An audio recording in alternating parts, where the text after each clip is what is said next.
చూసిన తల నిండా కనకాంబరం ఎట్టినట్టు ఎర్ర నీళ్ళు దిష్టి తీసి పోసినట్టు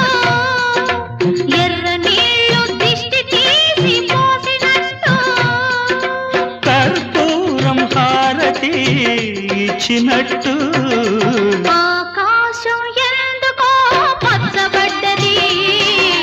ఆ నడుమ బొట్టేమో ఎర్రబడ్డది వీచే గాలుల తాకిడి సాగే గువ్వల అలజడి రమ్మని పిలిచే పైబడి